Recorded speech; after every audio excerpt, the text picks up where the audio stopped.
Welcome to Transformations of Functions Recap. In this video, we're going to talk about the different transformations of functions and how you're going to see them written in equations. So here are all your rules for transformations. On the first column, first row up top, if you are adding or subtracting at the end of a function, kind of on the outside, that means you are shifting up or down. Adding is up, subtracting is down. When you are inside of a function, you have parentheses around the input, the x variable, you're heading left and right. Now it's kind of the opposite direction of what you would think. If you're adding, you're heading to the left. If you're subtracting, you're heading to the right. Anytime something is in parentheses, you're going to do the opposite of what you think. So just a quick example, if you had f of x is equal to x squared plus 3x, and if you want to shift it up 2, that would then become x squared plus 3x plus 2. If you wanted to shift it to the left by 2, that would become x plus 2 squared plus 3x plus 2. So do we see the difference where one is tacked on to the end and going left and right is in the middle of the equation with parentheses around the variable? Second to last column, you have reflections. So if you have a negative on the outside of a function, that means you're reflecting it over the x-axis. If your negative is within the parentheses, that means you're shifting it, reflecting it over the y-axis. So keep in mind, reflection over the x-axis is going top to bottom or bottom to top, whichever way it starts, and reflecting over the y-axis is going left to right. So if you wanted to reflect over the x-axis, this function would have a negative out front. And you could distribute the negative if you wanted to. If you wanted to reflect over the y-axis,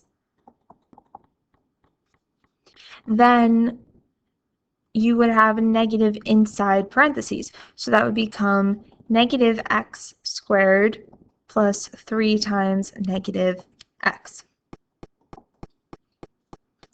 And then the last one, if you are multiplying the function by a given value, you are either stretching it or you are shrinking it. Stretching if it's greater than 1, shrinking if it is less than 1.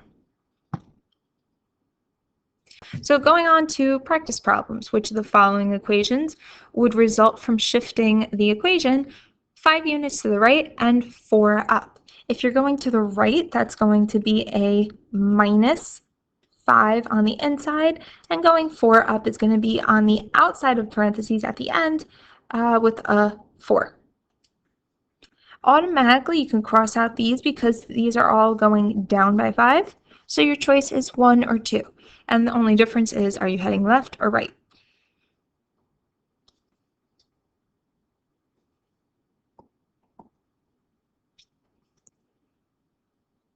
They're giving you the graph of the absolute value of x minus 3. They want the graph of the negative absolute value of x minus 3. So keep in mind that, again, being on the outside, that's a reflection over the x-axis. That means we're going top to bottom.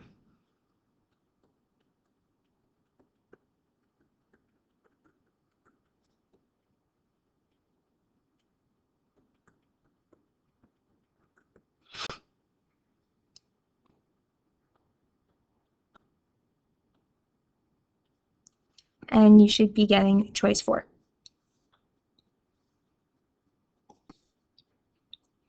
If you want to know which transformation moves the graph 7 units to the left and 3 down.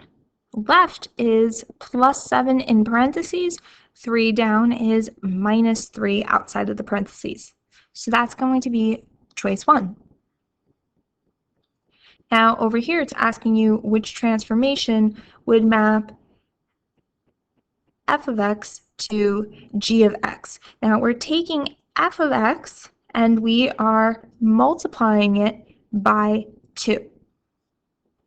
So that's going to be a vertical or a horizontal stretch. You have to think about which one it's going to be. Now think about it. Are you affecting the x's or are you affecting the y's? Now, you're not directly in the middle of the function. You're not multiplying the x values by 2. You're multiplying the output by 2, right? Outputs can be also taken as the y value. And if it's the y values that are getting doubled, that means it's a vertical stretch.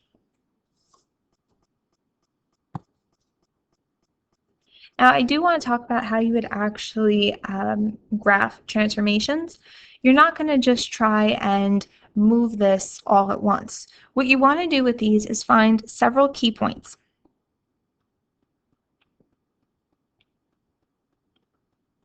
And you want a few to get a good picture of the graph. I don't want to choose a point like this because that's not a clear point to me. That's, I don't know, a rounded coordinate, which is not good. All the other points that I chose lie strictly on the grid line. So if you look at what transformation is happening here, the +1 indicates that you're going left 1, and the +2 at the end represents that you're going up 2. So what I'm going to do is I'm going to go to each point, and I'm going to count left 1 up 2. And I'm going to mark all my new points. Once you have all your new points, then you can connect everything. That was really bad. There we go. Now that everything's connected, make sure that you actually add the arrows at the end. Because the original graph, if you noticed, look, it had arrows, so you need arrows in your answer as well.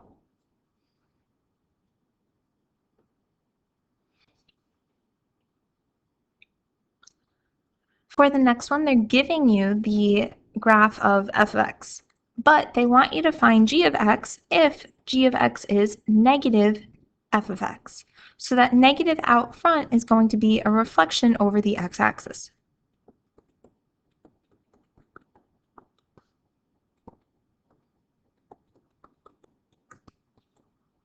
If you're having trouble remembering is it a reflection over the x or the y, think about it. If the negative is on the outside, it's you're negating the output, which means you're negating the y values. So something that's up top is going to now go to the bottom. If you're switching the y values, you're going up and down because that's where the y-axis is. But if you're going up and down, you're reflecting over the horizontal x-axis. Anyway, you're going to pick the one that is just a flipped image, which would be choice 1. Notice how this is at the origin, it's on the x-axis. That means when you flip it, it should still say on the x-axis. Choice 3 and 4 is off the origin, so that's not good. And if you look at choice 2, well, it's not flipped upside down, so that's not good.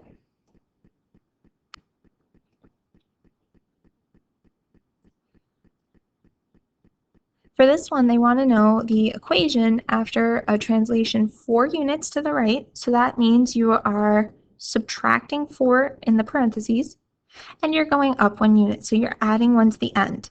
They already give you an equation, so I'm just going to add these values into it. I'm going to subtract 4 on the inside and add 1 to the end. That's going to give me a new equation of, well, we're switching the equation to n of x now, so n of x plus 3 minus 4 would give you minus 1, and plus 2 plus 1 is plus 3. So that's going to be choice 4. Finally, for the last one, which transformation of the graph y equals x squared, a parabola, which would result in the graph of y equals x squared plus 2. So this is a shift up by 2. Now, if you're going up, down, left, and right, shifting, another word for shifting is translation. Now, if you're going up 2, you're affecting the y-coordinate, right? You're not affecting the x-coordinate at all. You can say there's 0 change to the x's. And that's where this comes in. It says transformation, your shift, 0 units for the x values, but we're going up 2, so we need to change the y values by 2. So that's why it's 0, 2. So when you're dealing with transformations of functions, just keep all these rules in mind. You do have to remember them all. And that's all for this video.